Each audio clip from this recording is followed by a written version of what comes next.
বাংলাদেশে এসে মার্কিন বিশেষ দূতের ভারতের হাই কমিশনারের সাথে বৈঠক অপ্রত্যাশিত, এটি কাম্য নয়, এমন মন্তব্য করেছেন বিরোধী দলীয় নেতা ও জামায়াত ইসলামীর আমির ডাক্তার শফিকুর রহমান। দুপুরে সিলেটের একটি স্থানীয় পত্রিকার প্রতিষ্ঠা বার্ষিকীর অনুষ্ঠানে যোগদান শেষে কথা বলেন তিনি। ডাক্তার শফিকুর রহমান বলেন, বাংলাদেশ ও যুক্তরাষ্ট্রের দ্বিপাক্ষিক বিষয়ে আলোচনা হওয়া উচিত দেশের সরকার ও বিরোধী দলের সাথে, অন্য দেশের সাথে নয়।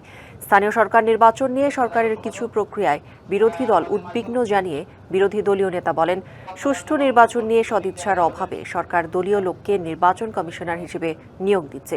গণভোটের রায় বাস্তবায়ন না হলে তার পরিণতি ভয়াবহ হবে বলেও সতর্ক করেন বিরোধী দলীয় নেতা।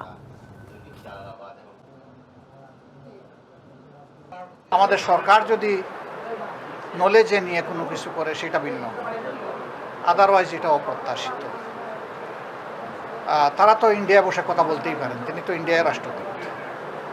এখানে এসে রাষ্ট্রদূতের সাথে কথা বলা, এটা যদি মেয়ার কোনো সৌজন্য মোলাকাত হয় সেটা ভিন্ন কথা, কিন্তু যদি দুই দেশের কোনো বিষয় হয়ে থাকে সেটা সরকারের সাথেই হওয়া উচিত, বিরোধী দলের সাথে হওয়া উচিত।